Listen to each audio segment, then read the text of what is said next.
Mas Mbak semua izin menyampaikan 3 operasi untuk minggu depan tanggal 11, 12, 13. Yang pertama Nona Andi 22 tahun dengan oligomenorrhea dan virilisasi NOP suspek androgen secreting tumor sertoli cell tumor rencana laparoskopi SOUVC dengan Dr. Kemal backup onkologi. Yang kasus kedua Nyonya Christine 45 tahun P1A0 dysmenorrhea causa adenomyosis visan rencana definitif surgery laparoskopi HTSOP dengan Prof. Muharam. Yang terakhir Nyonya Desi 40 tahun P0A0 dengan multiple polyp endometrium recurrent HICA score 3 dengan adenomyosis dan endometriosis dan obesitas grade 1. Rencana untuk hysteroscopy operatif polipektomi sama insersi Mirena post-op dengan DPJP Dr. Kemal. Ini untuk kasus pertama Nona 22 tahun menunjukkan dengan oligomenorrhea dengan keluhan haid tidak teratur sejak 2 tahun terakhir dan sejak 1 tahun terakhir dirasakan kumis dan bulu di tubuh semakin tebal, suara semakin berat. Kemudian dari pemeriksaan fisik yang lain tidak ada yang signifikan, hanya pada inspeksi tampak klitoromegali, Ferryman Gallwey score-nya 13, nanti ada fotonya dengan status Tanner-nya M3P5. Dari lab yang signifikan kita bisa lihat di sini AMH-nya tinggi sekali 22,9 dengan kadar testosteronnya 18 dan ini sangat tinggi untuk adult female. Sudah dicek untuk DEAS masih normal 290. Ini untuk foto WSG-nya didapatkan massa kistik pada ateksa kanan yang cenderung padat dengan ukuran 40 x 30 x 30 mm. Ovarium kiri dalam bentuk normal. Ini foto klinis pasiennya untuk wajah sama rambut-rambut halusnya di tubuh, tapi untuk yang di wajah sangat jelas. Ini tadi foto WSG diperbesar, ini yang pada aneksa kanan. Kalau pada aneksa kiri masih dalam batas normal.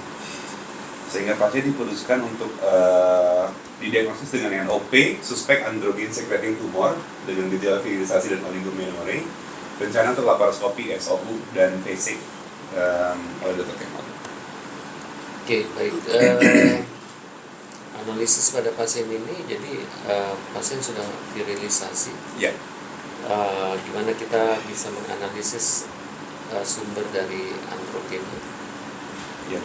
Kalau pada pasien ini gejalanya dia datang dengan keluhan maskulisasi, ada virilisasi, ada gejala hiperandrogenik, ada gejala oligomenorrhea, mohon maaf. Jadi kalau kita approach kita pada pasien ini, kita mesti menentukan apakah sumber androgennya berasal dari ovaries atau atau di luar ovarium. Sehingga kalau dari perempuan kita bisa pikirkan biasanya sumbernya 25% dari ovarium, 25% dari adrenal dan 50% dari konversi perifer. Kalau pada pasien ini karena pada ovarium ditemukan adanya massa, tidak tertutup kemungkinan adanya androgen secreting tumor, dan untuk mengeksklusi kemungkinan ini dari adrenal, saya periksakan waktu itu DEAS-nya dok, dan DEAS-nya memang dalam range normal, sehingga memang masih bisa dipikirkan ini adalah sebuah sumbernya dari ovarium. Kenapa DHEAS perlu kita lakukan pemeriksaan pada kondisi di mana kita menemukan adanya gambaran hirsutism atau bahkan virilisasi?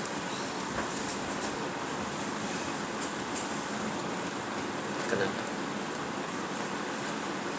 Karena penambahan gugus sulfat dan pembentukan DEAS spesifik dari korteks adrenal. Kenapa dia spesifik? Kenapa dia spesifik?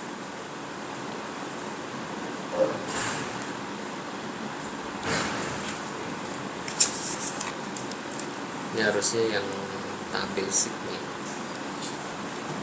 Shelly.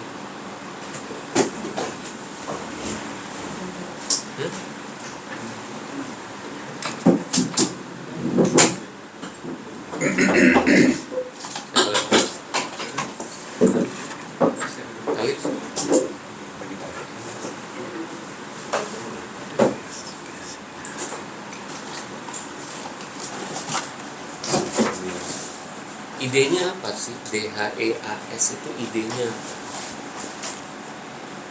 Jadi kita ini kan pembahasannya mendalam. DHEAS itu emang ada apa ini? Apa yang spesifik? dalam menyebutkan DHEAS. Ya. Yang jelas spesifik di situ adalah sulfatnya. Ya. Apa makna sulfat dalam conjunction to steroid hormone? Penambahan gugus sulfat itu adalah bentuk untuk menonaktifkan atau ekskresi dari hormon tersebut, dok. Dan Menonaktifkan atau melakukan ekskresi? ekskresi. Kenapa? Karena dia steroid hormon, dia kan lipofilik ya, dok. Jadi harus ditambahkan dengan either gugus sulfat atau glucuronil agar dia bisa dikeluarkan melalui Jangan bilang lipofiliknya, tapi sifatnya emang lipid structure. hidrofobik. Ya, Dia hidrofobik. tidak bisa larut di dalam air. Hidrofobik. Jadi dia butuh penambahan gugus sulfat atau glucuronil supaya dia bisa diekskresi oleh ginjal atau bile. Nah, jadi ide dalam penambahan gugus sulfat di sini sebenarnya untuk apa? Ekskresi. Bukan itu.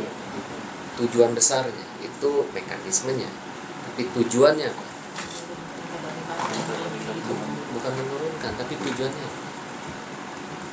Regulasi melakukan regulasi dari potensi. fungsi hormonal. Karena regulasi fungsi hormonal itu ada beberapa, ya.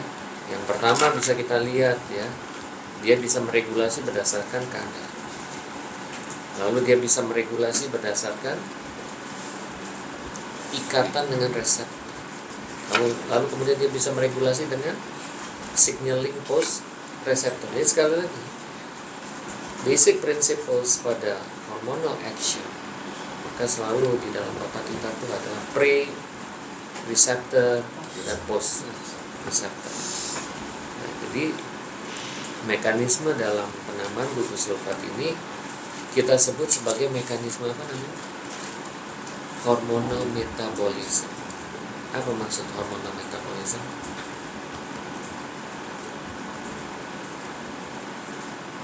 Mengubah senyawa yang aktif menjadi inaktif.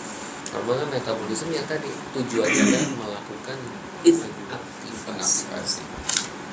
Cara melakukan inaktivasi bisa dengan cara tadi, ya, melakukan penambahan gugus senyawa kimia tertentu yang membuat hormon steroid yang tadinya tidak larut di dalam air, sehingga dia larut dalam air, maka dia akan dibawa ke kidney dan kemudian diekskresi oleh ginjal, sehingga kadar di dalam tubuhnya akan terjaga, bukannya hilang, terjaga. Karena kita tidak mungkin, ya, apabila hormon itu terlampau banyak di dalam tubuh juga akan menimbulkan masalah. Ya, itulah kenapa kalau kita dalam melakukan long term hormonal treatment, maka lihat organ-organ yang bertanggung jawab untuk mekanisme metabolisme. Ya, seperti contohnya liver. Liver adalah organ tubuh yang juga berfungsi untuk metabolisme, karena disitulah tempat untuk melakukan konjugasi dengan glucuronil, ya, sehingga kita bisa memastikan bahwa kalau misalnya terjadi liver dysfunction, maka hati-hati dalam melakukan long term hormonal treatment. Begitu juga dengan kasus-kasus di mana ada penurunan fungsi ginjal, maka hati-hati, karena bisa saja hormon ini akan terakumulasi di dalam tubuh karena dia tidak bisa diekskresi. Ini adalah hal yang penting, ya. Nah, sekarang kenapa spesifik DHEAS yang dicari? Emang urutan dalam pembuatan androgen itu kayak apa sih? Urutannya gimana?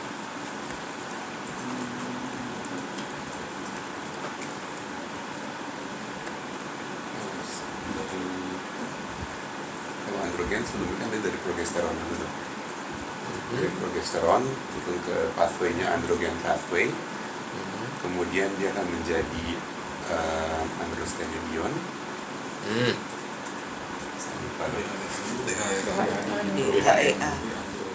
Dehydroepiandrosteron dulu, baru kemudian convert menjadi androstenedione, baru kemudian dikonvert lagi menjadi testosteron. Nggak cukup sampai di situ, testosteron akan dikonvert lagi menjadi 5 dihidrotestosteron. Lalu kemudian apalagi?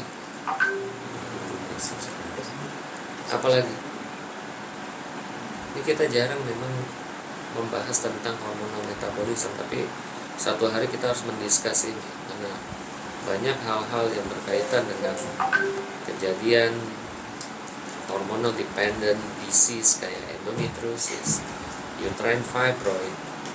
Ini berkaitan dengan kegagalan tubuh untuk melakukan metabolisme. Nah, apa cara tubuh melakukan metabolisme pada androgen? Androgen ini akan diubah menjadi apa? Estrogen. Itu namanya steroidogenesis. Kalau steroidogenesis kita mengubah precursor menjadi hormon yang lain. Ini kita bicara tentang metabolisme. Metabolisme artinya menonaktifkan. Androgen kan di atas. Ini pernah keluar ujian tentang hiperandrogenisme di salah satu meja UKM.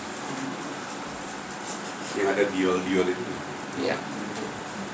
3,4 alfa diol. Nah, kenapa sih pentingnya kita melakukan itu? Minta speaker. Karena kalian nanti harus tahu kalau misalnya kita berbicara tentang androgen insufficiency, maka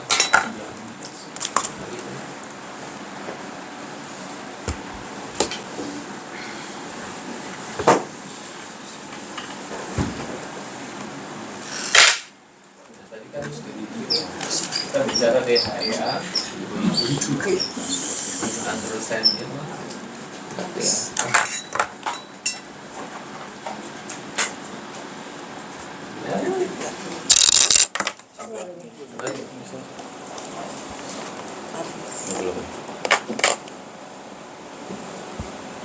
Buang aja yang dia makan nih, dipisahin.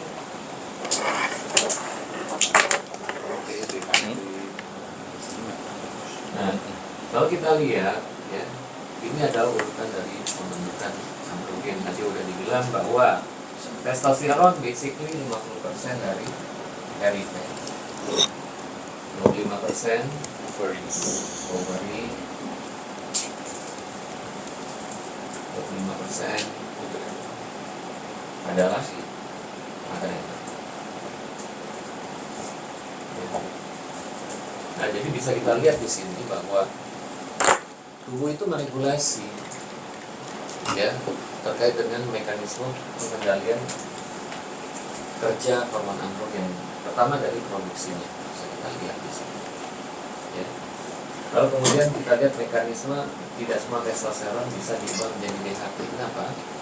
Karena testosteron yang diubah menjadi DHT hanya apabila testosteron itu berada dalam sepertinya di sini ada peran dan bebas.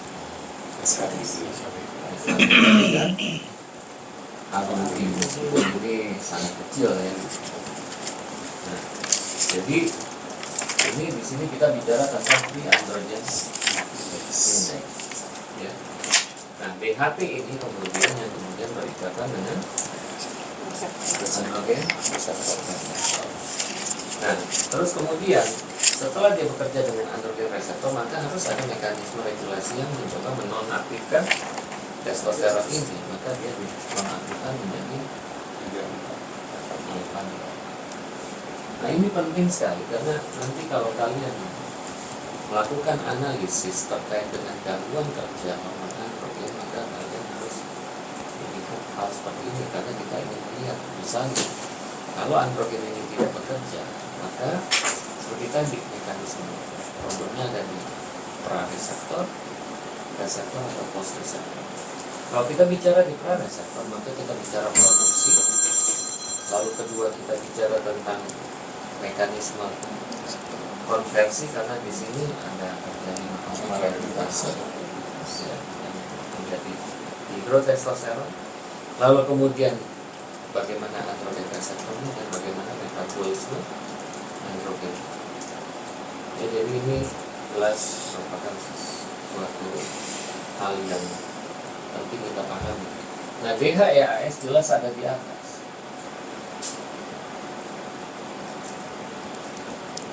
Karena DHEAS harus berubah menjadi DHEA atau DHEA juga bisa berubah menjadi DHEAS.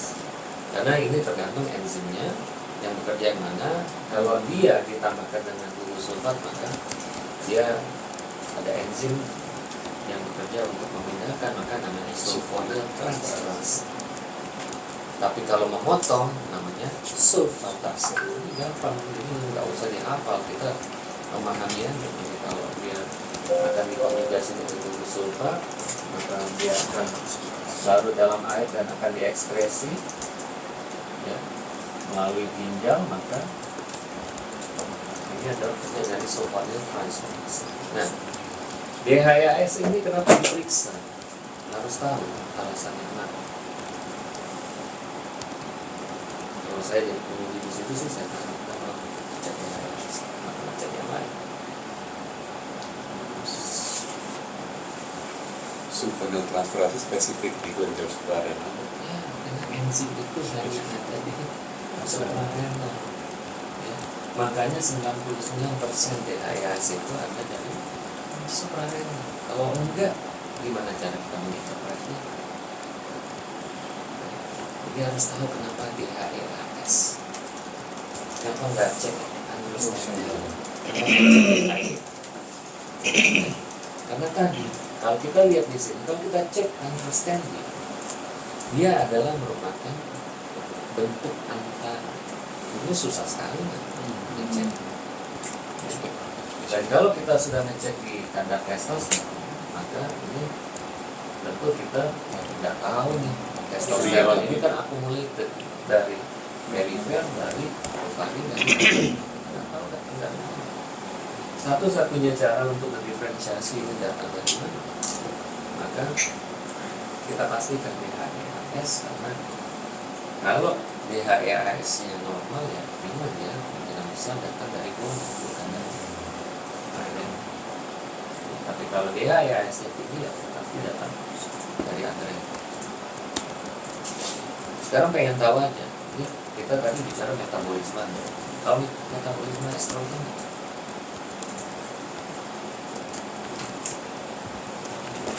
Sebagai itu berperan bukan sulfonil tapi itu kan glucuronid untuk ada juga kan estrogen sulfat. Nah, jadi kalau kita bicara, kalau ini kan kita tahu ada E1, E2, lalu kemudian E1 menjadi E3, apakah selesai sampai di sini? No. Kamu harus bisa menjelaskan sampai bentuknya alfa dan delta ini. Ya, nanti suatu saat kamu harus membahas ini karena ini kita berkaitan dengan membahas tentang breast cancer, endometrial cancer, endometriosis, uterine fibroid, segala macam. Karena zaman sekarang, kalau kemarin nanti saya akan memberikan kuliah umum tentang uterine fibroid, getaran api. Ada beberapa treatment yang mencoba menyasar mekanisme metabolisme. Karena kita tahu E3 masih punya efek estrogennya, masih. Ya. Di dalam terapi menopause, estriol masih digunakan. Ya, meskipun itu sifatnya sangat lemah. Oke. Ya, sekarang pasien ini gimana rencananya?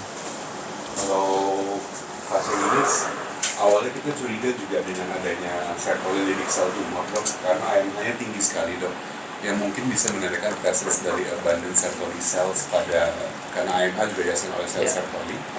Jadi maka nanti kita akan konservatif, karena dia germ sel tumor maka dia malignan, tapi kita akan konservatif hanya SOU. Tapi hati-hati kalau kita berbicara Sertoli.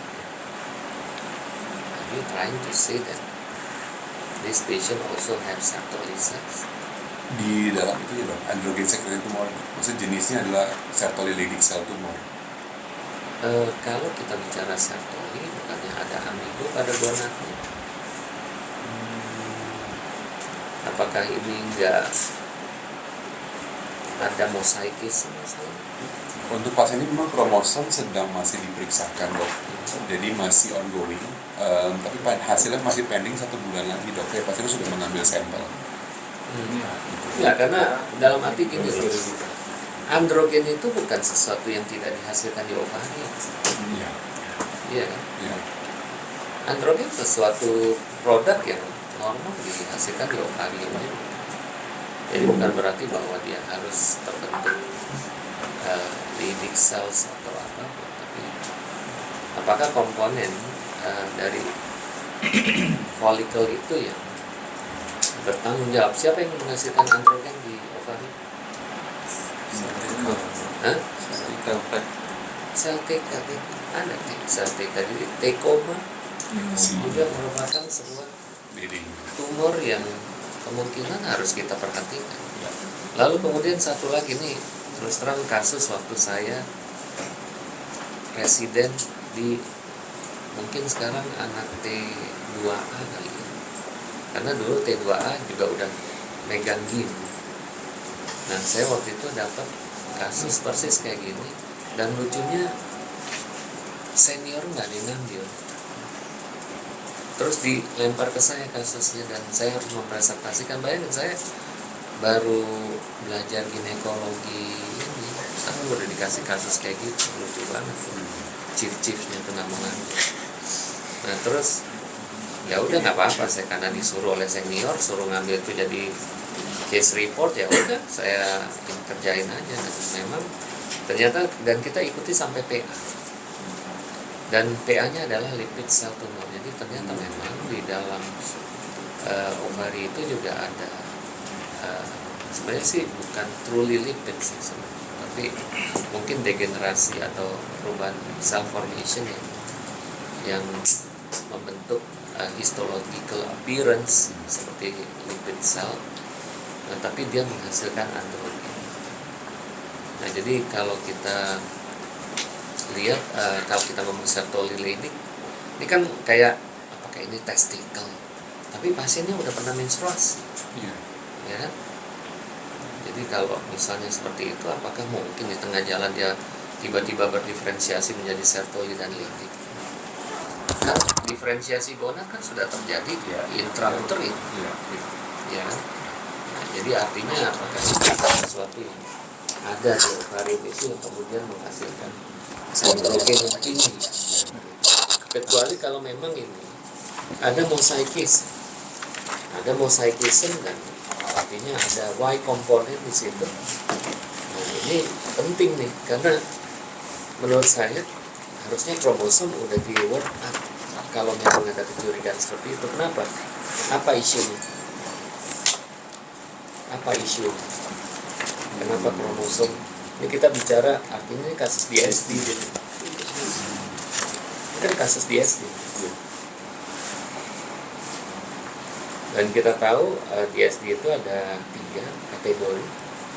Ada kromosomal DSD, ada 46XX DSD, ada 46XY DSD. Nah ini gimana? Apa isu yang bisa mencuat dikaitkan dengan kromosom?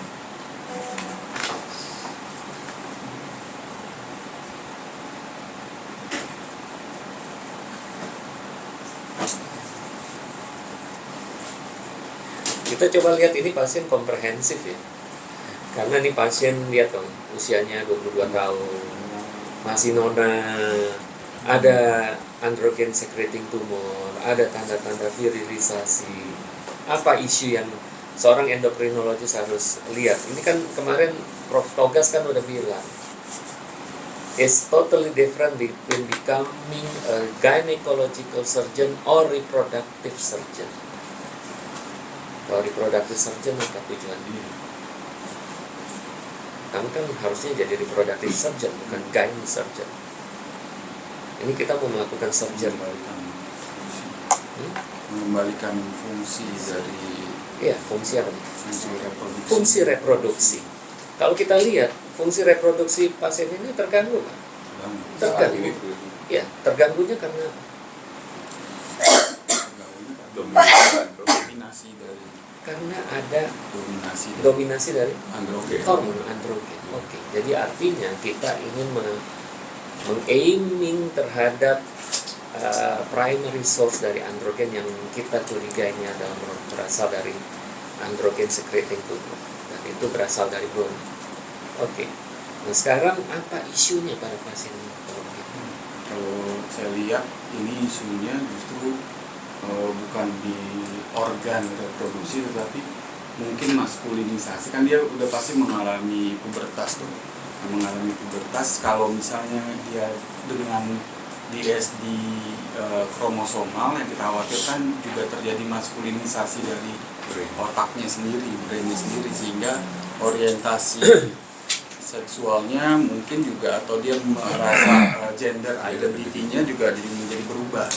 Maksudnya ya dia mengikuti mana yang lebih dominan, dan kalau memang ada Y kromosom di situ kan berarti kemungkinan gender identity-nya, otaknya juga terjadi maskulinisasi. Oke, itu bagus sekali. Ada teori yang menggambarkan bagaimana androgen exposure itu dapat mempengaruhi brain differentiation.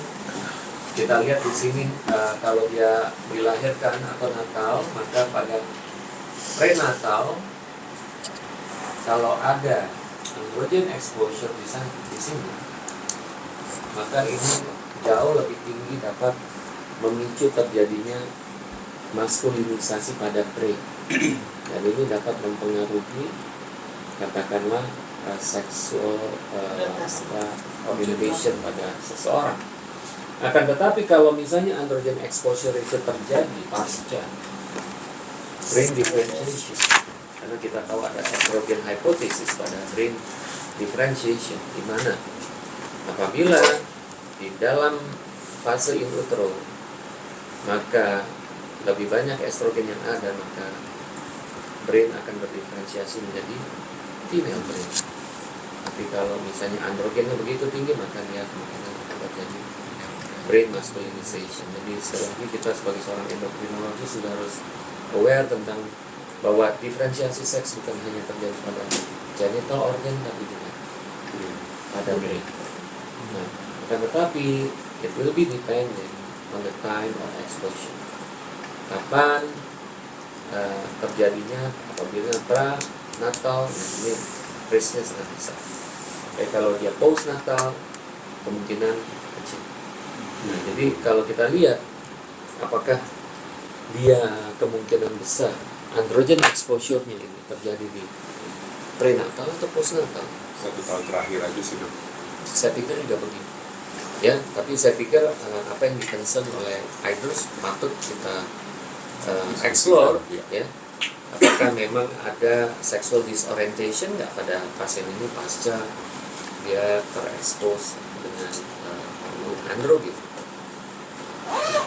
Oke. Kalau misalnya ini memang ada kelainan pada kromosom mosaicism katakanlah, atau ectopic RY gene gitu katakan, prenatal semestinya dia juga sudah terjadi exposure. Seharusnya, iya. Seharusnya, tapi sekali lagi di mosaicism itu selalu nggak bisa kita ini ya. Kenapa? Biasanya kalau kalian lihat hasil karyotype, kalau ini adalah hasilnya menggambarkan mosaicism, apa yang kalian lihat? Persentase. Oke. Apa yang bisa kita draw conclusion kalau kita melihat persentase? Bahwa 20% masih normal. Ya, artinya pertama kita lihat antara proporsi kromosom normal dengan proporsi kromosom abnormal ini banyak mana nih? Ya tentu biasanya kalau dia masih kelihatan normal-normal aja, harusnya sih proporsi kromosom yang normal masih cukup dominan.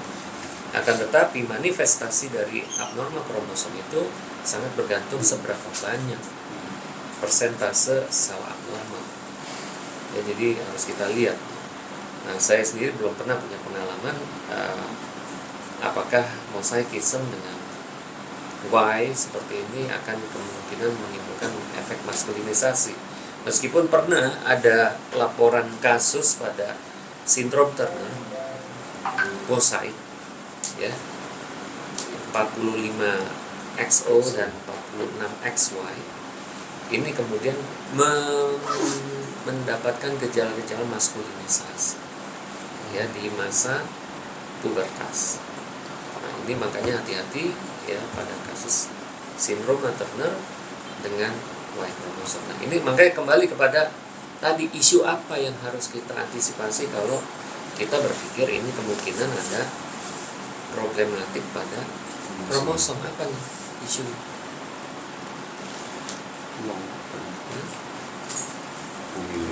Saya ada donat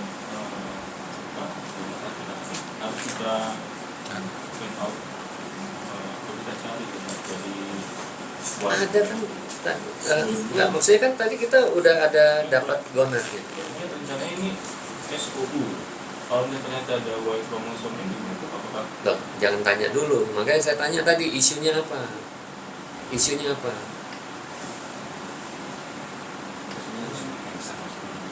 Apa? Nah iya dong, malignant transformation dong, karena ini adalah gonad intraabdomen, kan beda.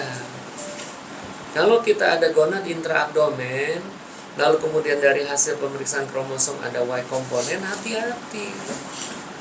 Resiko terjadinya malignant transformation bisa mencapai 30%.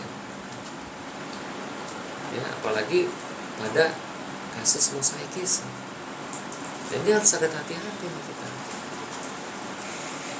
Nah justru itu makanya saya tanya tadi, kalau kita berpikir tentang kemungkinan ada gangguan kromosom, kenapa nggak ditunggu dulu kromosomnya sebelum melakukan tindakan? Karena kan ini sangat menentukan ini. Karena tadi saya bilang, we are a reproductive surgeon, bukan gynecological surgeon. Kalau gynecological surgeon ya lihat ada kista, angkat. Ada benjolan, angkat. Tapi reproductive surgeon nih mulai berpikir nih. Ini anak perempuan, 22 tahun, belum menikah, masih ada potensi untuk punya anak. Nah, bagaimana saya mau preserve reproductive function? Harusnya pikiran kita udah menyeluruh sampai ke sana. Karena ada isu-isu yang belum terjawab nih.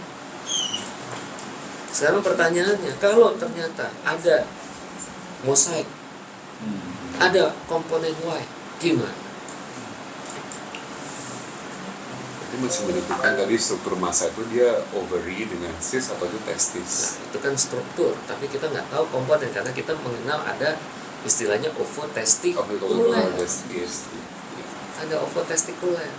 Di dalam satu gonad ada Dari 2 komponen.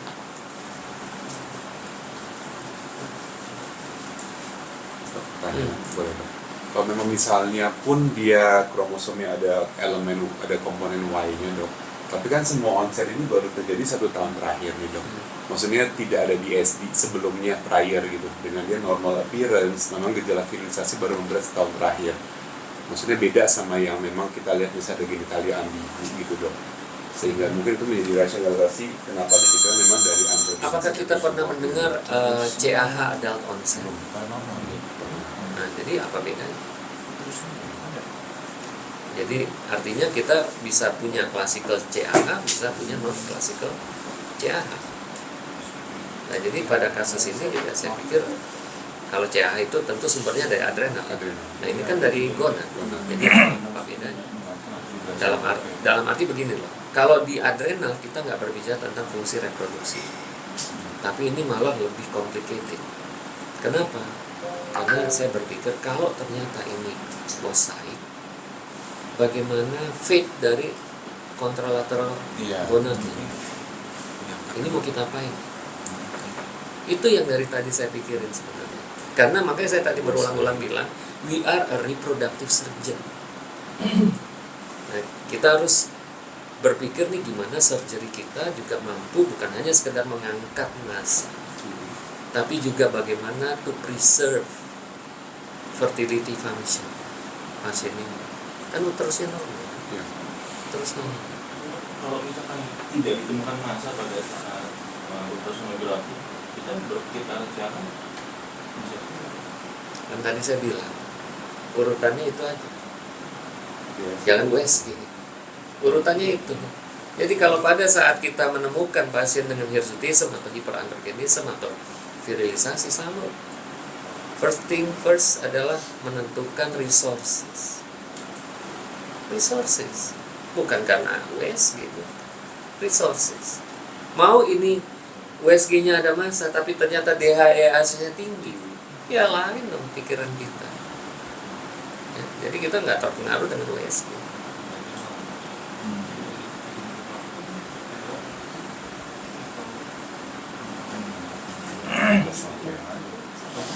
Kira-kira kromosomnya bisa selesai kapan? 1 bulan dong. Oh my god.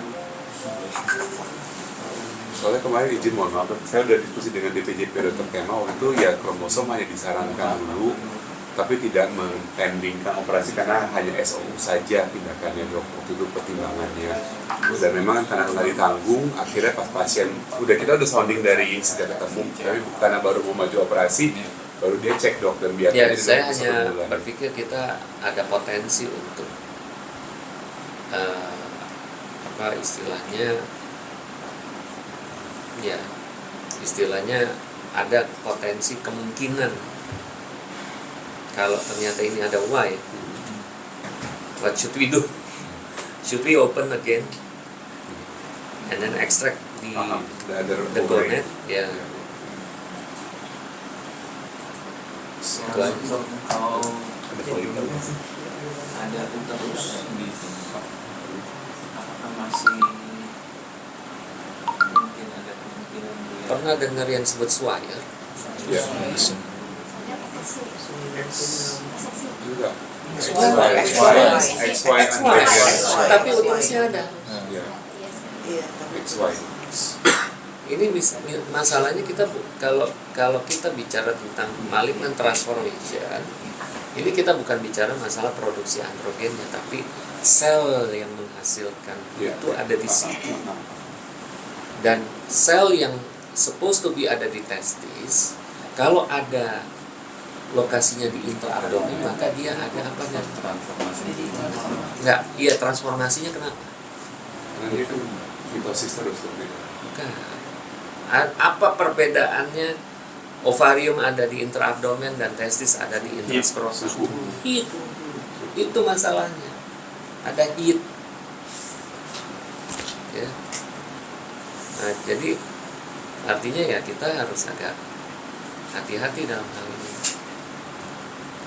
Ya, syukur-syukur kalau memang ini primary source-nya benar-benar Dari hanya sisi. di gonad ya, tidak ada kemungkinan yang lain. Cuma sekali lagi next time mungkin kita agak lebih hati-hati karena bisa jadi macam-macam ya. Karena saya juga dulu pernah buka kasus mirip seperti ini ya, dan saat itu juga bentuknya kromosom udah diketahui.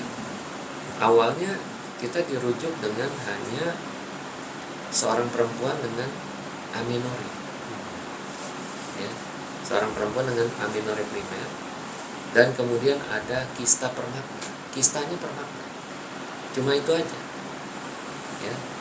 Nah, untungnya karena ini amenorrhea primer, maka kita juga aware untuk melakukan analisis kromosom, dan ternyata apa?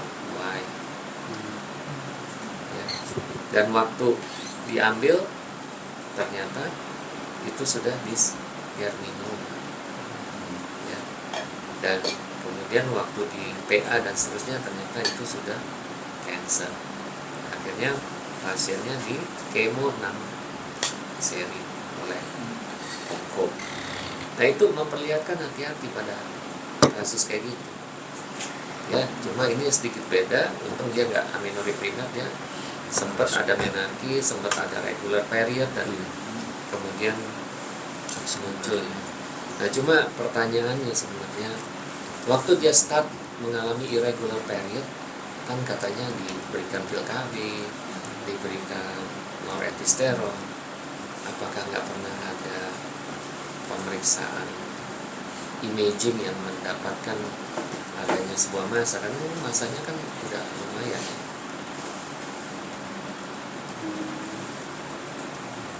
Seingat saya nggak ada, baru ditegakkan di Polri kita. Ya makanya saya khawatirnya ya, pasien ini mungkin pergi ke entah kemana dan mungkin hanya dianggap enteng ya, diberikan saja noretisteron, dan kebetulan mungkin saat itu estrogen endogennya masih cukup ya, sehingga masih ada withdrawal bleeding, diberikan pil KB ya, tentu endometriumnya normal ya, diberikan pil KB ya wajar-wajar aja pastinya, pasti akan menstruasi. Tapi ini jadi masking ya, sehingga primary diagnosisnya nggak dapat ya. Jadi ya saya nggak tahu apakah waktu itu pasien ini sebelum diberikan noretisteron atau pil KB dia juga melakukan physical exam atau enggak. Takutnya nggak melakukan physical exam, karena kalau dia melakukan physical exam dan dia melihat adanya ambigu, harusnya dia udah mulai khawatir ya.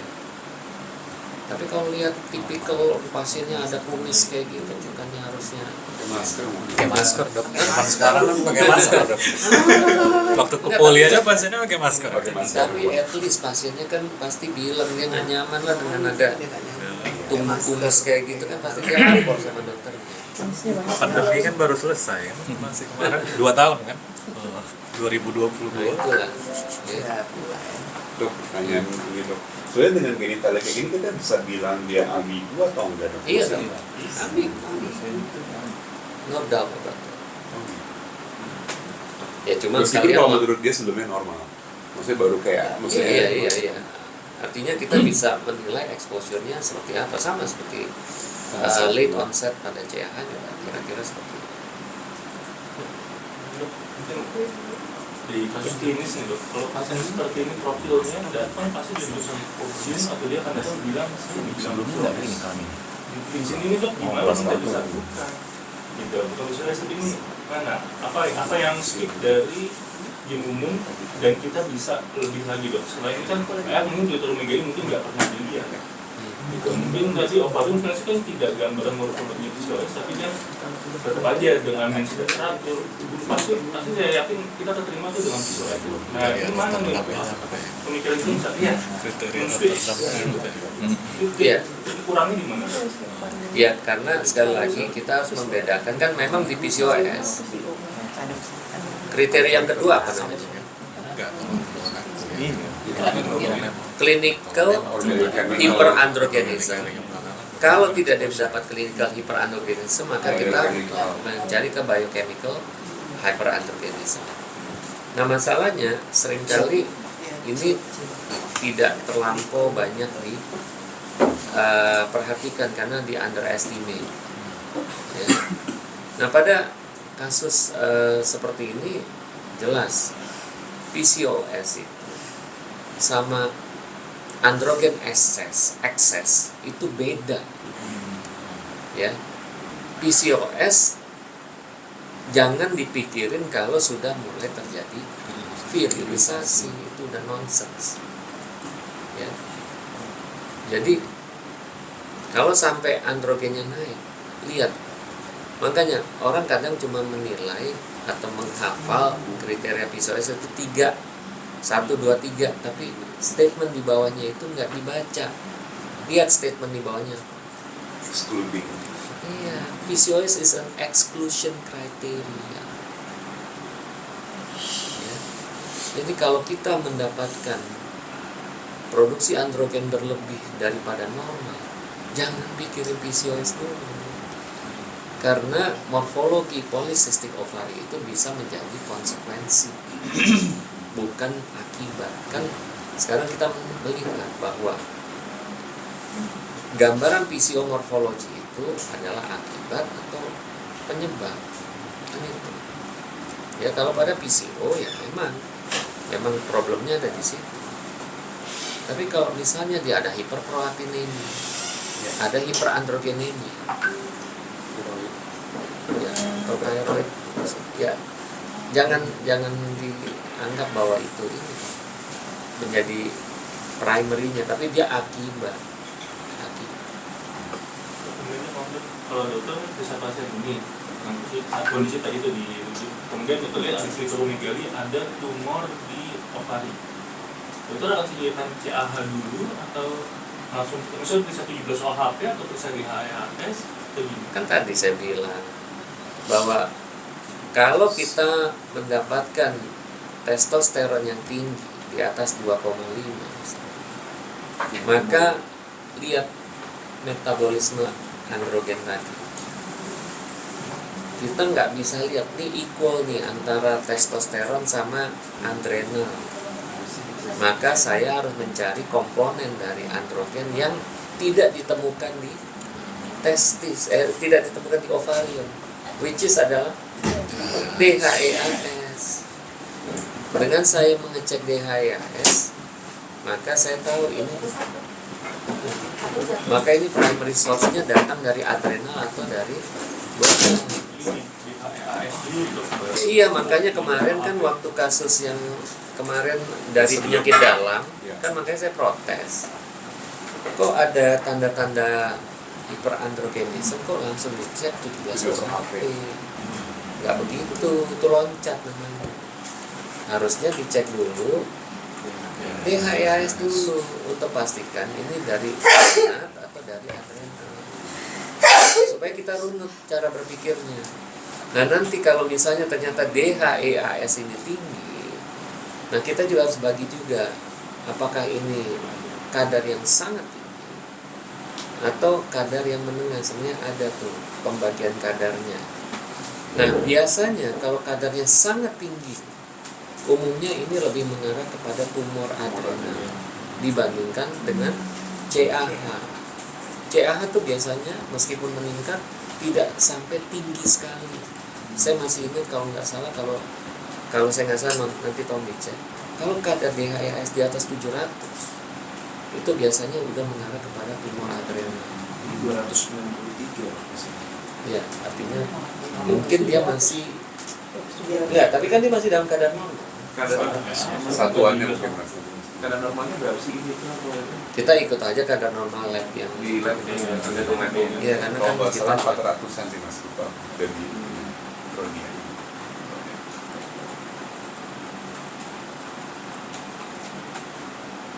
Jadi kalau DHEAS-nya tinggi, sebetulnya harusnya adrenal. Kita evaluasi lagi atau kita liver aja dok? tergantung sih. Sekarang gini, kalau dia DHEAS-nya tinggi, maka tentu DD-nya antara tumor atau adrenal hyperplasia kan? Kan cuma itu aja. Ya. Karena beda antara adrenal hyperplasia sama tumor, apa beda? Itu kompensasi karena ada yang kurang. Jadi misalkan ada produk-produk di adrenalnya yang kurang, dia akan ya seperti kan ya CAH ini kan hiperplasi. Jadi intinya dia Ya kurang bedanya produk. apa bedanya? Ini yang mitosis. Stereogenesis beda. Yang di sini. Patogenesisnya apa?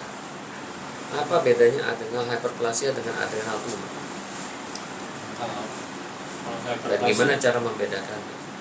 misalnya kayak di CAH itu kan berarti mineral kortikoid dan glukokortikoidnya rendah, sehingga adrenal akan berusaha memproduksi sehingga akan terjadi kompensasi dan pembentukan yang berlebih dan terjadi hiperplasia pada sel-sel adrenalnya.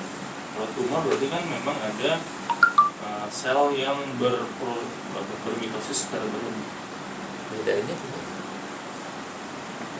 Kalau kita dapat pasien seperti ini terus kemudian DHEAS-nya tinggi, bedain antara nih CAH atau tumor adrenal gimana? Tapi produksinya tetap ada. Kalau tumor kan tetap ada kalau mineral kortikoid. Ya kan semuanya sama-sama naikin DHEAS. Tapi gimana bedain ini antara tumor sama hiperplasia? Mungkin gejala mineral kortikoidnya nggak ada. Jangan dong, kita gunakan prinsip endokrin. Ya, kalau kita sudah memegang prinsip endokrin itu gampang banget menjelaskan. Karena sekali lagi ini kita bicara tentang poros.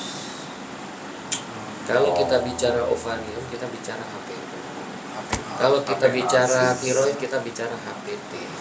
Bicara tentang adrenal, kita bicara HPA. Semua kembalikan ke poros. Kembalikan ke fisiologi. Nah, jadi beda hiperplasia dan tumor udah jelas. Ya. Endokrin organnya siapa? Adrenal. Jadi kalau kita mendapatkan peningkatan produksi hormon, maka cuma dua kemungkinannya. Apakah ini primer atau sekunder? Cuma itu aja. Karena kita pakai pemahaman poros. Kalau primer artinya organ endokrin itu yang menghasilkan tanpa bisa diregulasi. Tapi kalau ini peningkatan hormonnya karena sekunder, artinya kesalahan bukan pada organ endokrin itu, dia yang disuruh. Paham? Contohnya, kalau adrenal hyperplasia ini secondary atau primary? Secondary dong. Kan kalau CAH itu kan diakibatkan karena dia kan mengalami defisiensi pada 21 hidroksilase atau CYP20. Maka kortisolnya kan menjadi rendah. Akibat kortisolnya rendah, maka umpan balik negatif kan menjadi rendah. Maka CRH-nya menjadi naik, ACTH-nya menjadi naik. Maka bisa kita lihat prekursor yang diakibatkan karena peningkatan ACTH akan naik, which is adalah 17 OHP. Iya kan? Jadi terjadinya adrenal hyperplasia ini sekunder, bukan mau-maunya dia. Ini akibat kegagalan dia menghasilkan kortisol menyebabkan CRH dan ACTH naik, sehingga mempush kelenjar adrenal itu untuk menghasilkan kortisol, tapi gagal terus karena defek enzim. Maka melenceng steroidogenesisnya bukan ke arah glukokortikoid, bukan ke arah mineral kortikoid, dia melencengnya ke androgenic pathway, ke arah CYP17. Nah, sementara kalau tumor adrenal ini nggak ada hubungannya sama signaling antara ACTH dan CRH. Ya. Jadi dia memang primary, sel-sel di sana menghasilkan androgen semau-maunya dia, nggak ada mekanisme regulasi sama sekali. Nah, cara membedakannya gimana? Gampang kan? Cara membedakannya gimana? Iya, cortisol test, cortisol challenge test. Ya, kalau kita berikan cortisol challenge test, maka kemudian terjadi penurunan ACTH. Nah, ini kan artinya masih ada mekanisme umpan balik. Artinya nggak salah kelenjar adrenal.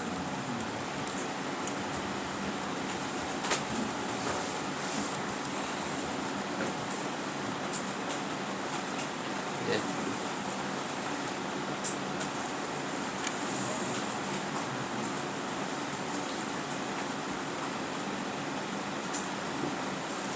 Ini udah mau dibuat operasi. Kromosom kira-kira On proses tuh. ya, makanya tadi kita mudah-mudahan jangan homosexual itu Sebelahnya tuh. nah, tapi dengan diabetes mudah-mudahan Ini yang lab, Ini yang normal, ini yang yang ada masa. kalau kita eksisi baji aja gimana? Jadi VC itu tidurnya kayak udah ya untuk mastiin Si baji yang di mananya? Yang di yang sehat, yang sakit. sehat. ya. Waktu itu kita pernah ada sakit pasien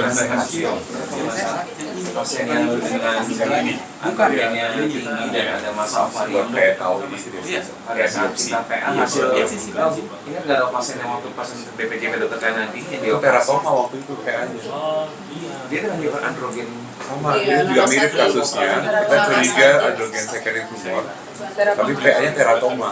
Ini dibawain sama itu deh posternya kemarin sama si Fitri kayak gitu. bukan sama residen kemarin di sama si BP apa kalau nggak salah atau sama bukan PA-nya BP teratoma. April sampai April. Nah itu setelah operasi apakah androgennya baik? Yang ini kasus yang Yang waktu ini, itu dok. yang ini. Ya, Ya. maksudnya saya kalau misalnya ini ternyata operasi kita angkat tapi ternyata itu tetap berandrogen. Kita cari source-nya. Oh, berarti kita Tuh, tetap cek dulu 1 bulan. pastikan dulu yang mesnya itu Ya, bukan. karena androgen pokoknya cuma 2. Iya, sumbernya cuma 2, nggak ada dari mana-mana lagi. Kecuali kalau dia menerima exogenous androgen, nggak tahu gitu. Iya, iya. Pada anak itu bukan. Dia soalnya obes banget.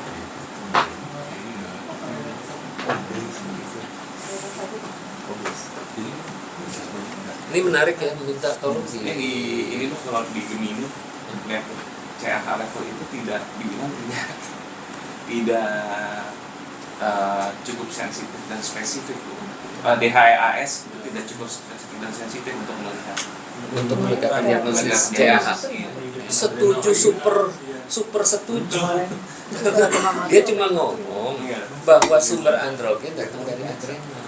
Nah, kita lah yang work up. Masih dipikir belum Ini bisa kenapa? di- Apakah CAH? Susah. Apakah ini secondary karena ada tumor di sentral juga masih mungkin, tinggi gedung. atau misalnya ada tumor primer di adrenal? Iya. Memang benar banget. Jadi sekali lagi itu hanya screening untuk mencari resource. Ini kalau kita ketemu kasus kayak gini lagi kan dok, ini kan nggak ada amenore primer, cuman di tengah-tengah dia jadi virilisasi gitu. Apakah memang sebaiknya kalau operasi kita tetap nunggu hasil kromosom ya? Apa Tergantung main konsepnya apa kan. Kalau misalnya main konsepnya melihat bahwa ada possibility untuk mosaicis, saya pikir harus ditunggu. Jadi karena kan tadi kita udah bilang bahwa gonad yang memiliki Y komponen sangat berpotensi untuk terjadinya transformasi malik, dan ada istilah yang disebut ovotestikular. Bahkan asal kalian tahu aja, ada kasus di mana diferensiasi gonad itu terbalik. Jadi kromosomnya XX, tapi gonad yang ditemukannya testis. Ya. Itu bisa terjadi. Tadi kemungkinan bisa translok dari SRY gene. Jadi kita lihat kromosomnya XX. Tapi kalau diteliti ternyata ada translok dari SRY gene. Itu udah cukup ya untuk bisa mendiferensiasi gonad menjadi testis.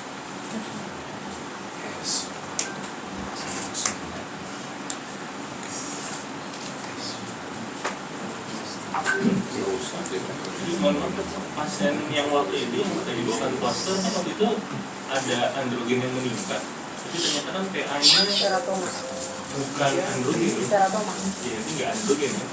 Dan finally setelah operasi kadar androgennya bagaimana dan turunannya bagaimana? Kalau boleh mungkin dokter masih. Ya kalau saya ketemu pasiennya saya bisa jawab sih, tapi ini belum Saya ketemu sekali dok untuk bacain PA. Habis itu Enggak, kadar androgennya udah dicek belum ulang. dicek lagi, anaknya balik ke pesantren dok. Belum Itu balik lah, lagi. makanya. Dia anak pesantren.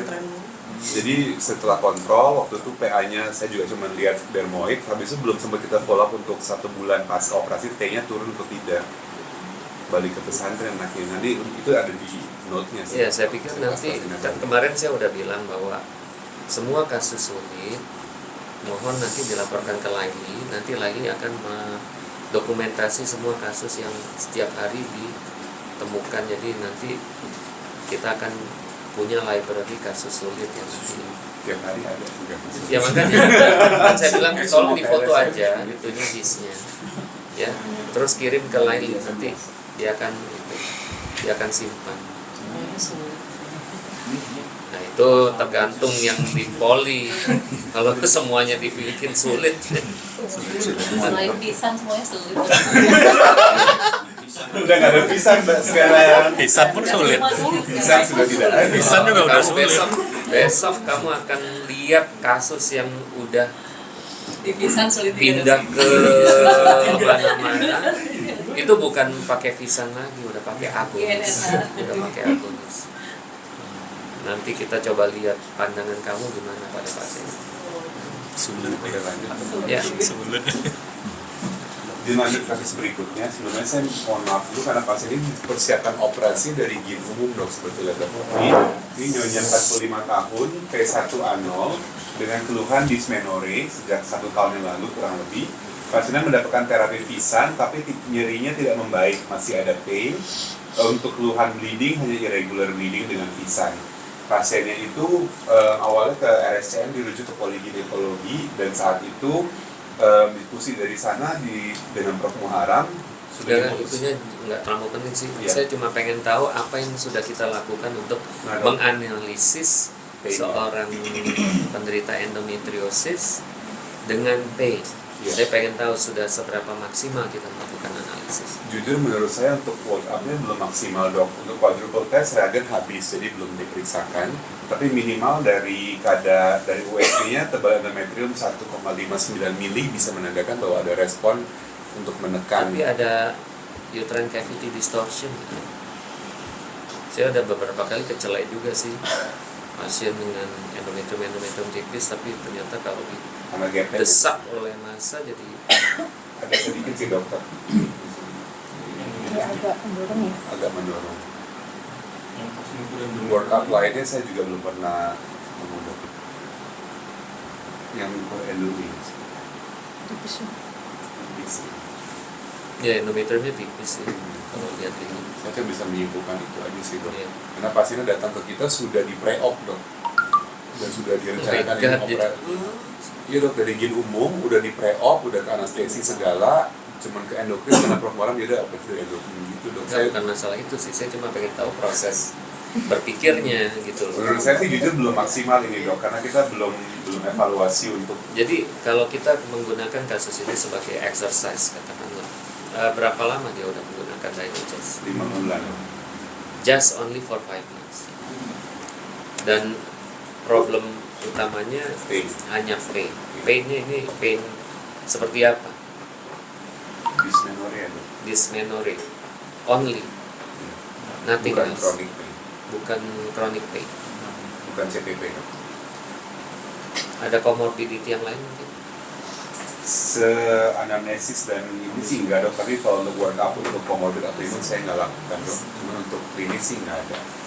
Cuma obes aja. Kira-kira bisa baca pikiran saya nggak? Kenapa saya menjadi agak concern dengan pasien? Yang dikhawatirkan kalau misalnya sudah dilakukan tindakan operasi Residual pain. tapi masih memiliki nyeri. Oke, Residual pain. itu yang menjadi concern saya, ya, bahwa apakah surgery secara definitif ini benar-benar akan merupakan final solution untuk pasien ini? Iya. Dari mana kita tahu bahwa surgery adalah merupakan final solution? Bisa dilakukan trial dengan obat-obat neuropatik pain dok. Sebelumnya jika Ini berapa lama lagi dia akan operasi dok minggu depan. minggu depan? Kalau Dan saat ini masih on Dynages masih atau ada. masih on Dynages? Biasanya kalau misalnya seperti itu kita bisa trial dengan gabapentin misalnya dok. Apabila keluhannya membaik, justru kita lebih sugestif. Sudah ada sensitasi dari sarafnya dok, yang mungkin masih menjadi residual pain post-op. Iya, saya cuma khawatir itu apakah itu pertama ya, apakah ini pain beyond endometriosis? Ya, tapi biasanya pain beyond endometriosis harusnya sih dia tidak hanya pada saat menstruasi harusnya. Kenapa harus saat menstruasi saja? Ya. Karena kan kalau kita bicara patogenesis dari pain beyond endometriosis kan dia muncul akibat adanya kerusakan serabut saraf perifer dan adanya maladaptasi sektor. Iya. Itu kan nggak ada hubungannya dengan siklus menstruasi, ya itu yang pertama. Nah, jadi saya masih melihat kalau dia masih dysmenorrhea ini saya mau melihat apakah treatmentnya sudah optimal atau belum sih. Saya kemarin ada pasien, aduh badannya kecil banget, badannya kecil, kayak Vivi tapi kecil, pendek gitu loh, ya, belum menikah, ya.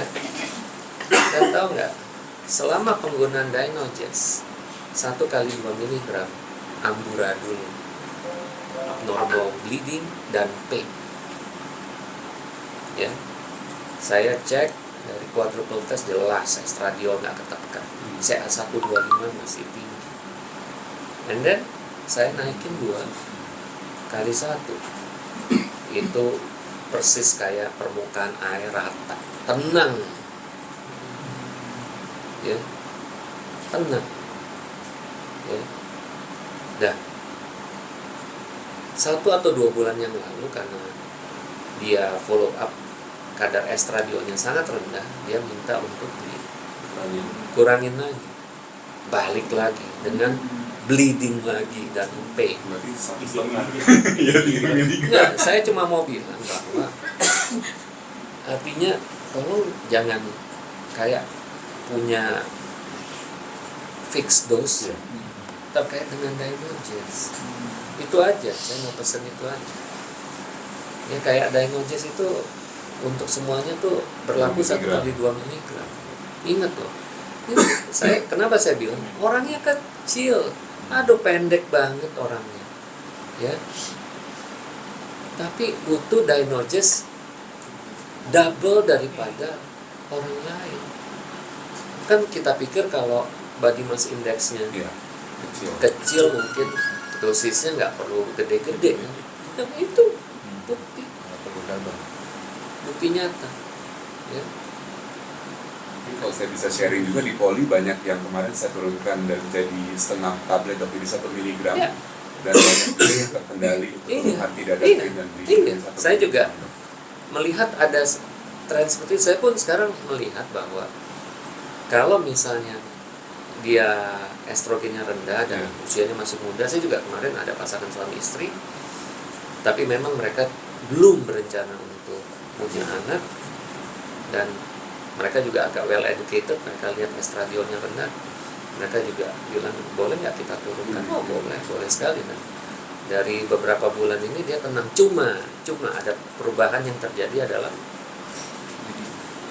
AUB-nya. Jadi biasanya pada saat diturunkan menjadi setengah dosis, jadi 1 mg, maka mulai muncul. Nah, cuma sekarang kita tinggal melakukan reassuring bahwa it's nothing, ya, itu hanya konsekuensi dari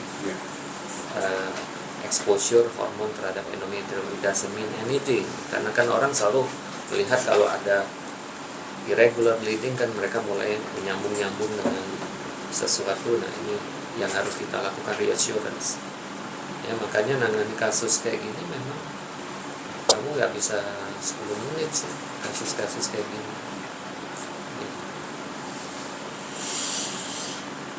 Jadi jujur kalau kasus ini menurut saya masih suboptimal untuk analisis tentang Karena cuma sudah diputuskan dari. Ya oke lah, nggak apa-apa. Ini kan kita selalu di sini kan lesson lah. Kita bukan mau melihat keputusan yang segala macam, ini kan lesson.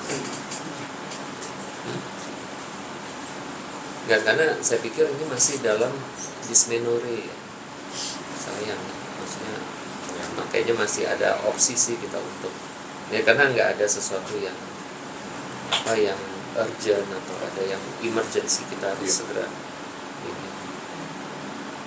Ya oke lah. Kenapa? Mungkin karena usia kali dok. Usia terus kenapa? Saya diputuskan yang sudah lah, terapi definitif aja gitu. Nah, ini dia. Ini kita bicara kadang-kala patient's value. Artinya gini loh,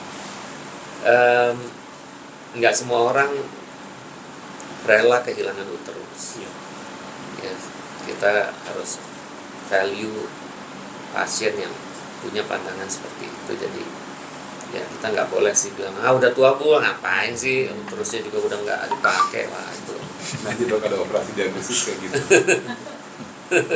Miom multiple, 48 tahun, AMH 0,01, P0A0, suami azoospermi, hanya mau miomektomi. udah dijelasin konsekuensi plus minusnya, Iya, ya tapi saya masih mau Ya, ada Dokter harapan Fitriadi gitu. kemarin juga cerita dia di Pondok Indah dia mengeluarkan 30 uterine fibroid pada orang yang udah jelas lah. Ngapain lagi sih? Tapi ya itulah patient's value. Iya. Ya, mau gimana? Ya mau disorot dari kanan kiri atas bawah ya nggak ada alasannya untuk preserve uterus. Nah tapi besok saya akan memberikan materi ini hanya spoiler aja tapi ini gue udah habis-habisan mempersiapkan. Slide-nya belum boleh di-share. Oh jangan dong.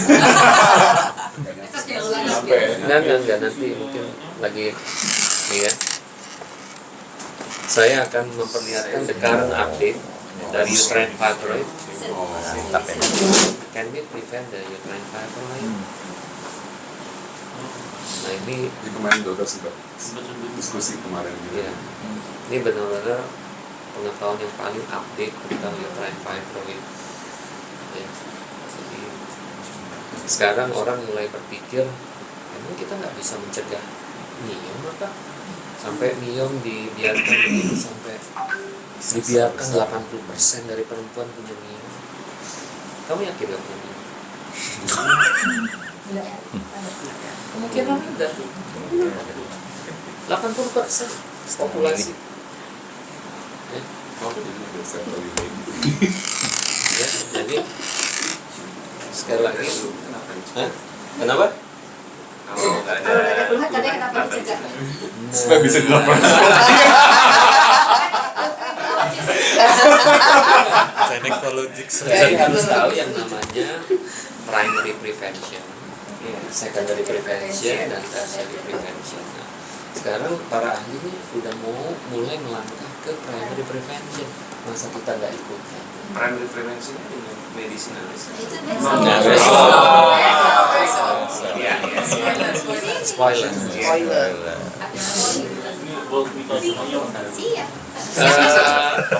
Bisa minta tolong nggak koordinasi sama lain ya Pak Hari Rabu depan. Kan biasanya MC-nya kan agak pendek, boleh nggak di situ? Bisa sih. Nah, Yang nanti, kuliah ini dong. ya tapi hybrid aja kayak kemarin. Buat teman-teman yang memang nggak bisa ninggalin tempat ya bisa ikut lewat Zoom. Buat yang di room juga cukup baik soalnya materinya. Iya, saya pikir agak membuka pikiran kita lah. Jadi Bisa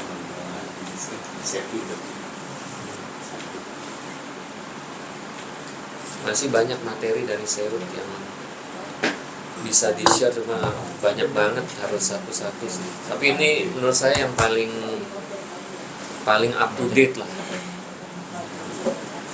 Itu benar-benar membuka wawasan kita tentang pathogenesis uterine fibroid.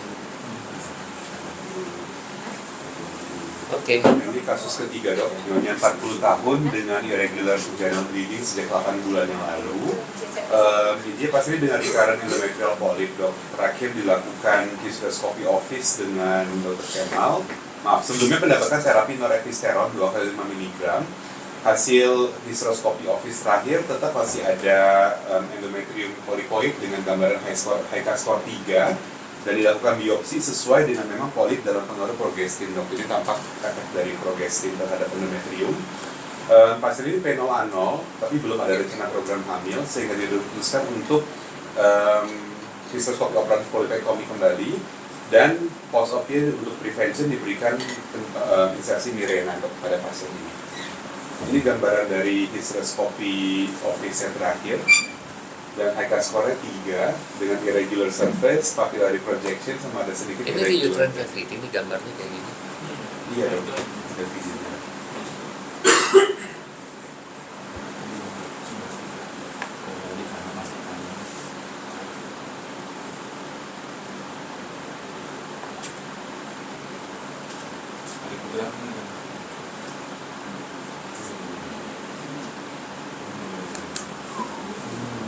Ya ampun. Ini yakin nih biopsinya Kondisinya progestin. on progestin, tampak polip dalam pengaruh progestin tulisannya. Nah, tapi vaskularisasinya ngeri banget. Iya.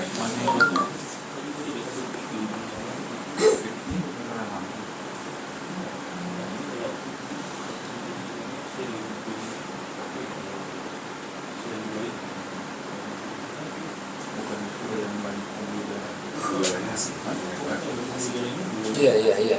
Ini dia dalam terapi apa nih? Noretisteron yang ini Noretisteron. masih kayak gini dok. Sudah berapa lama penggunaan noretisteron? Terakhir 1 tahun dok sejak dia yang tahun lalu karena dia baru Enggak, tahun ini lalu. continuous. Noretisteron continuous. Dengan dosis 2 kali 5 mili. 2 kali 5. Terus masih bleeding dan endometrium kayak gini.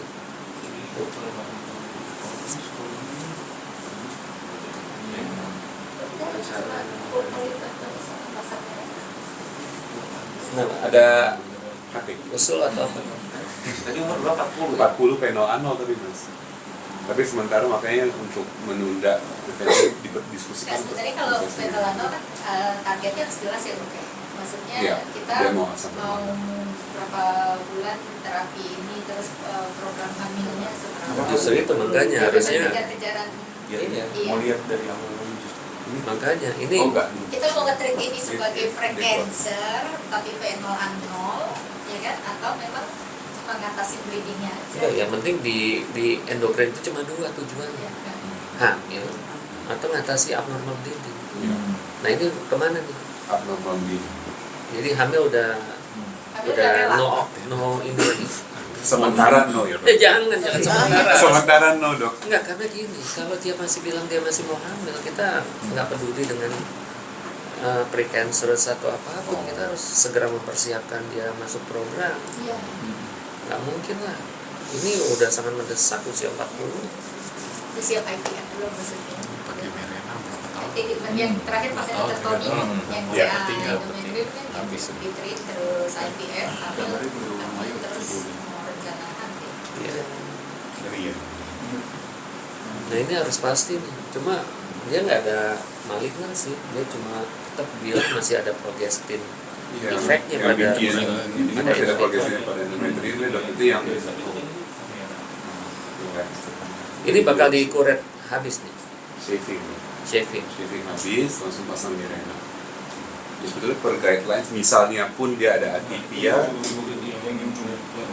dengan dengan pemberian progresif seperti Mirena bisa kita evaluasi ulang second looknya di 3 bulan sih dok.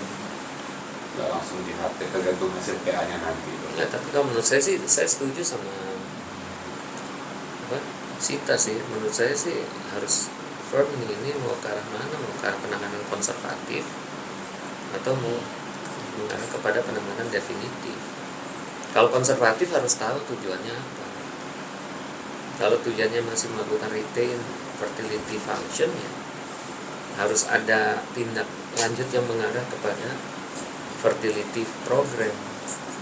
Apakah sperm analysis yang sudah dilakukan, apakah kedua tubanya sudah dipastikan paten atau non paten. Biasanya kalau dari hasil PA-nya kurang Nggak cocok Nggak dengan cocok. ini ya. shaving ini juga untuk confirm Nah, oke, setuju. Shaving bisa ini nggak sih valid nggak sih kecil-kecil kayak gitu? Atau perlu dibiopsi aja dulu sebelum shaving? Kalau kulit tuh shaving ada botak ya. Biopsi dulu. Yang kedua Jadi targeted biopsi ada gambaran termasuk pas di HK ini digambarkan itu istilahnya cerebroid like Iya, pattern. reseptor Jadi warna itu putih kayak gambar otak. Nah itu kita target biopsi dulu, tapi kemudian ini untuk membersihkan untuk untuk keluhan berdarahnya ya baru kita. Kayak dipisahin dulu ya diambil. Iya, kalau kan nanti mengatur dia banyak jaringan malah cluster. Ya setuju sih, artinya mungkin coba biopsi ulang ya untuk melihat konfirmasi konsistensi.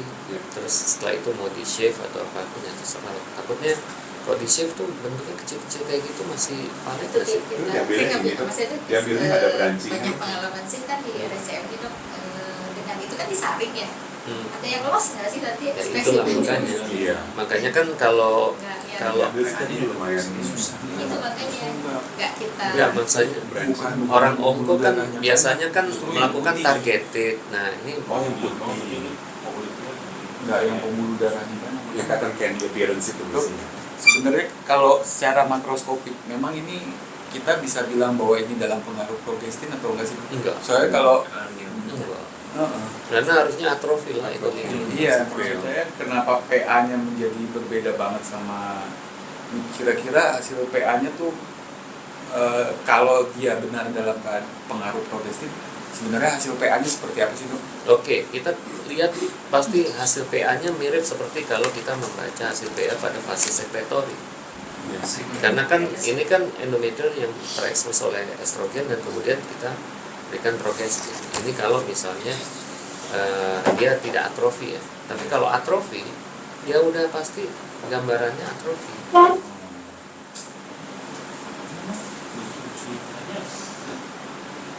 Nggak foto ya hasil PA-nya, nggak deskripsi. Menurut kalian histologi pada fase sekretori itu gimana? Jangan ngomong pembuluh darah dulu lah. Yang paling tipikal apa?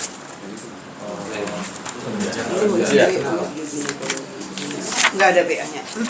Kelenjarnya akan seperti apa kira-kira? Iya, dia akan berkelok-kelok. Ya, kelenjarnya akan berkelok-kelok, tidak tubuler. Kalau dia berada di bawah pengaruh estrogen, dia tubuler, ya, homogenes. Ya. Nah, kalau ini dia akan mulai berkelok-kelok dan lebih besar ukurannya, sama seperti pada fase sekretori. Ya. Tapi kalau atrofi lain lagi.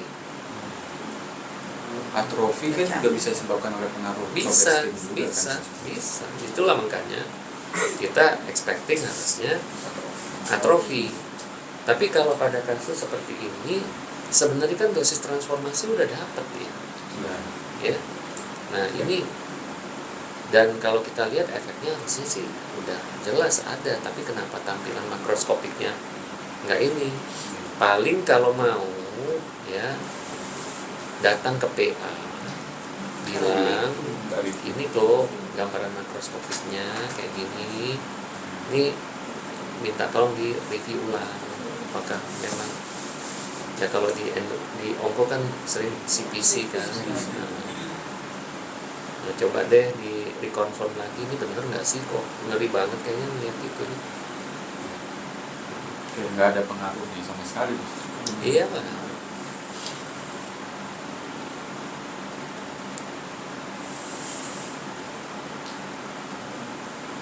Tapi kan kalau pengaruh progestin itu sendiri kan dia juga menyebabkan meningkatkan angiogenesis kan, karena kan dia menyebabkan hipoxia jaringan, kemudian VEGF-nya menjadi muncul kembali. Jadi apa ini pengaruh dari progestinnya? Jadi Kalau saya melihat gini loh, di endometriosis maupun uterine fibroid, kita seringkali otak kita terlampau sempit.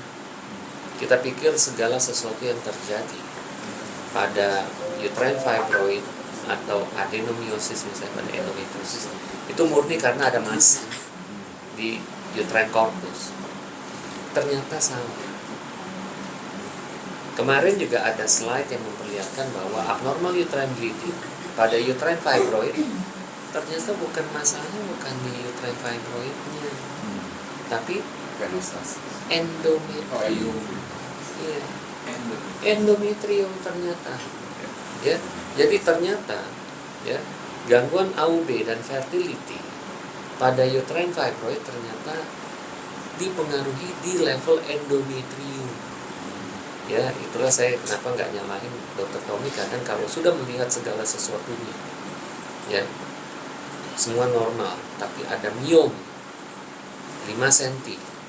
Even nggak mendistorsi uterine cavity, dia bilang ambil aja. Karena memang ternyata ada pengaruh uterine fibroid terhadap Maksimal 6 tapi ya Mas. Walaupun jauh gitu loh Kak. Kalau udah 6 operasi kedua. Saya subseros gitu loh. Iya, komunikasi dok antara fibroid dengan endometrium. endometrium. Alter receptivity juga. tahu dia organ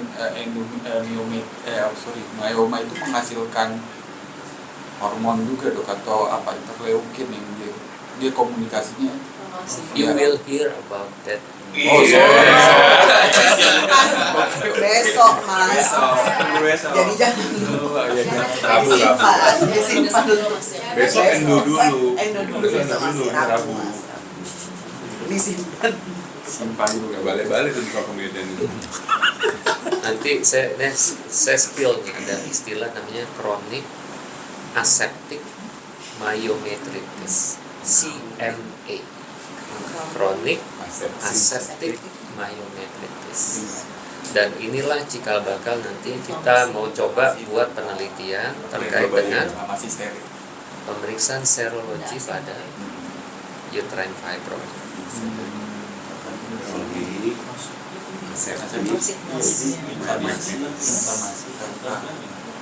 CMA. Ini tadi pasnya dapatnya Primolut. Norelut sih.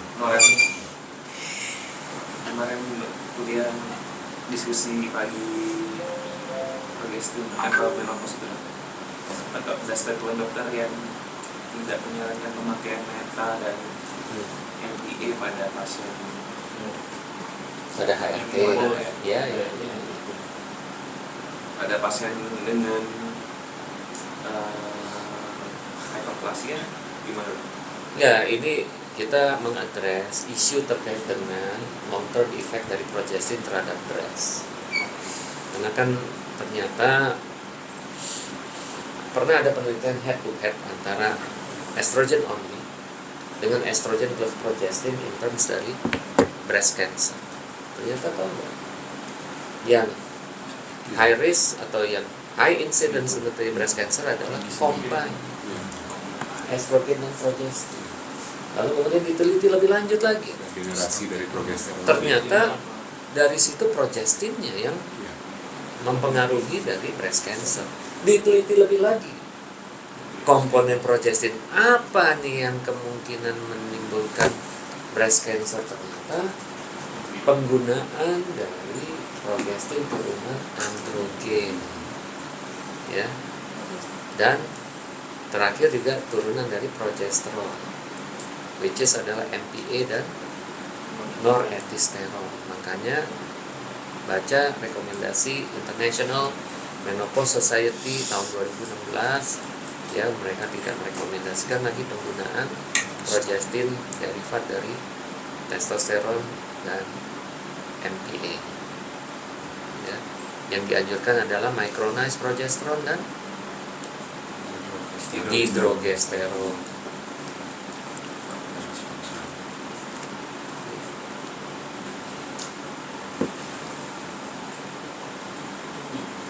Dulu yang zamannya HRT itu memang yang rutin dipakai itu memang MPA. MPA. Yang waktu penelitian WHI itu MPA.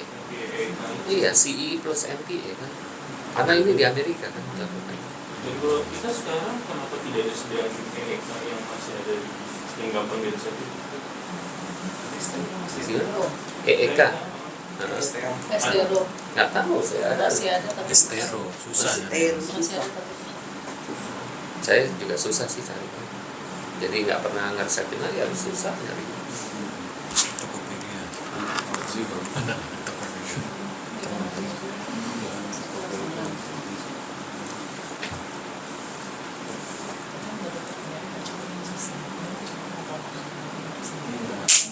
Terus aplikasi Wyatt itu kayaknya Sorry, Wyatt itu kayaknya Wyatt.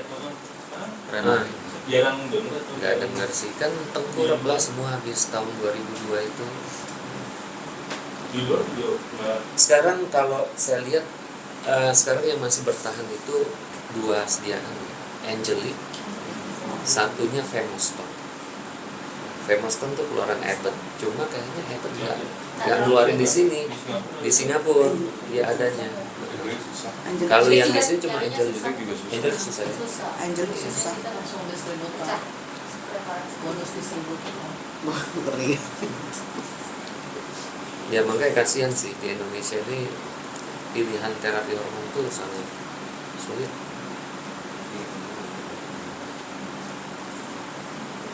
Apalagi sekarang pakai overpaku jadi Aduh. Ya ada. Dok, lab juga quadruple lagi bulan ini hampir nggak ada yang bisa dikerjain. Ya udahlah. Reagennya habis semua dok. Dulunya itu gak lancar. mau dibilang Ini apa? kembali ke EUB negatif, P negatif. Ya paling Reagennya pakai habis semua. kategori itu aja. Kayaknya Omikron sendiri tuh gak banyak yang Maka baru menggunakan negatif. sejak yang Iya. penelitian yang itu maksudnya Iya. itu Ngeri. Meskipun itu sudah di counter sih iya udah beberapa. dikeluarkan tapi efeknya tuh masih sampai sekarang. Ya itu sayangnya ya justru yang menjadi makanya kan yang jadi masalah provider. Iya, makanya jadi kental. Ya karena kesalahannya adalah memang hormon itu paling takut dipakai karena nggak ngerti. Iya. Dan tahu nggak dokter umum kita di puskesmas pernah di survei secara acak oleh Dokter Yulianto waktu beliau di BKKB. Dokter-dokter umum kita sangat takut menggunakan hormon. Ya. Dan itu nggak salah karena kemungkinan besar mereka lack of experience dalam penggunaan hormon. Jadi pil KB kombinasi, pil KB khusus itu mereka takut. Di MPA takut di daerahnya.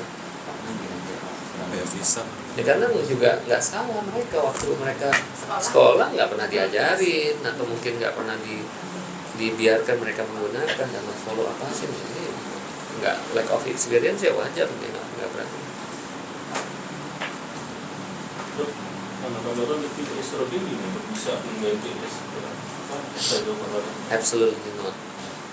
Absolutely.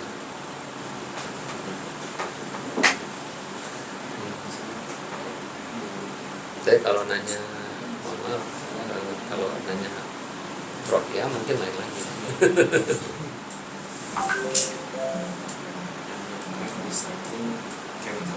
Apa? EDC.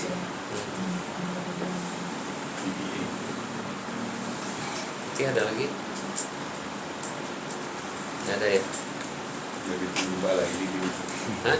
Jadi tunggu Mbak Laili di ujung. Udah siap. Ada sarapan. Makan.